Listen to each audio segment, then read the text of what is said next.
কোন শয়তান মানুষ নবী চতুষ পর্যন্ত যদি আপনার সাথে কোনো বেঈমানি করার চেষ্টা করে, তাইলে মুসলমানের হাতের ভিতরে লাঠি দেখলে ওই শয়তানটাও ভয় পাবে।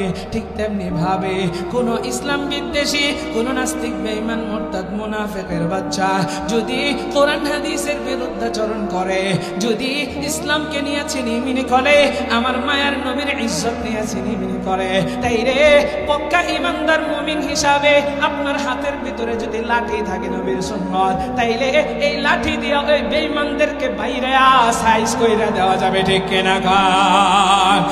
আল কোরআনের সৈনিক আমি, নেই তো পরাজয়, এক আল্লাহর গোলাম আমি, এই তো পরিচয় আমার, এই তো পরিচয়। ঠিক কিনা? আল কোরআনের সৈনিক আমি, নেই তো পরাজয়, এক আল্লাহর গোলাম আমি, এই তো পরিচয় আমার, এই তো পরিচয়। এই পৃথিবীর সবই নকল, ও এই পৃথিবীর সবই নকল, আসল কিছুই নয়, এক আল্লাহর গোলাম আমি, এই তো পরিচয় আমার, এই তো পরিচয়। কোরআন হাদিস শাসনতন্ত্র, রাসূল আমার নেতা, উৎসাহ মোর চিরম্লান, ইতিহাস বীর গাথা। ঠিক না? কোরআন হাদিস শাসনতন্ত্র, রাসূল আমার নেতা, উৎসাহ মোর চিরম্লান, ইতিহাস বীর গাথা। আমার এই দিলেতে আল্লাহ ছাড়া, আল্লাহ ছাড়া এই দিলেতে নাই যে কারো ভয়, এক আল্লাহর গোলাম আমি, এই তো পরিচয় আমার, এই তো পরিচয়। আল কোরআনের সৈনিক আমি, নেই তো পরাজয়, এক আল্লাহর গোলাম আমি, এই তো পরিচয় আমার, এই তো পরিচয়। এই পৃথিবীর সবই নকল, ওই পৃথিবীর সবই নকল, আসল কিছুই নয়, এক আল্লাহর গোলাম আমি, এই তো পরিচয়। লিল্লাহি তাকবীর। আল্লাহ আমাদের সবাইকে কবুল করুক, জোরে গান আমিন। সম্মানিত হাজিরিন, আমি আপনাদের সামনে অল্প সময়, সংক্ষিপ্ত সময়, বেশি আপনাদেরকে কষ্ট দিব না, অল্প কিছু কথা বলবো, কিছু আমল দিব, তারপরে ইনশাআল্লাহ আখেরি মুনাজাতের মাধ্যমে দোয়া দিয়ে দিব। তাহলে আপনারা কিছুক্ষণ থাকতে পারবেন তো ইনশাআল্লাহ? আমি আপনাদের সামনে পবিত্র কোরআনের একটি আয়াতে কারিমার অংশ বিশেষ তিলাওয়াত করেছি। সরকারে দো আলম নবীর অসংখ্য অগণিত হাদিসে বাণী থেকে আপনাদের সামনে দুইটি হাদিস আমি পাঠ করেছি। রব্বে কাবা আমাকে যতটুকু তৌফিক দান করেন, ইনশাআল্লাহ সুম্মা ইনশাআল্লাহ আপনাদের সামনে অল্প সময় গুরুত্বপূর্ণ কিছু কথা বলার চেষ্টা করব।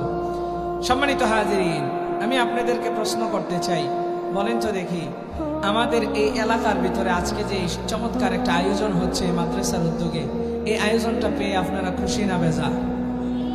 খুশির আওয়াজ কি আসতে হয় না জোরে হয়? জোরে বলেন, খুশি নাকি বেজার? তাহলে দেখেন, এই মজলিসগুলোতে সবাই আসতে পারে না, কারণ সবার ভাগ্য হয় না, সবাই সময় পায় না, সময় পেলেও অযথায় অনেকে সময়টাকে নষ্ট করে।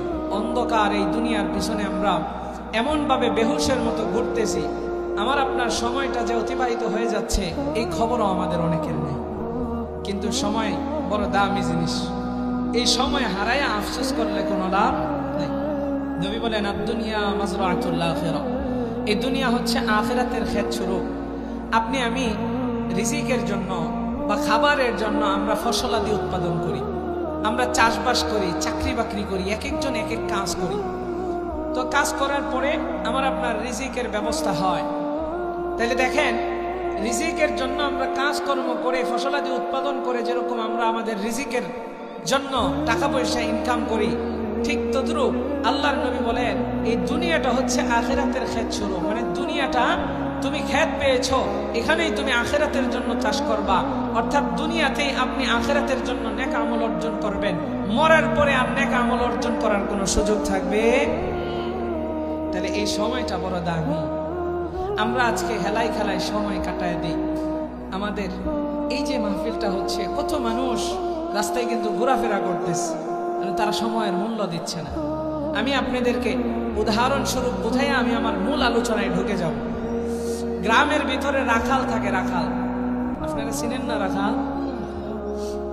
তা আগের যুগে এক রাখাল ছিল। ওই রাখাল সে বকরি চড়াইতো, গরু চড়াইতো, খুব গরিব ছিল। গরিব থাকার কারণে রাখালের বয়স হয়ে যাওয়ার পরেও সে বিয়ে শাদী করতে পারতেছে, মানে কেউ তার কাছে মেয়ে দিয়ে দিতে চায় না। তো সম্মানিত হাজিরিন,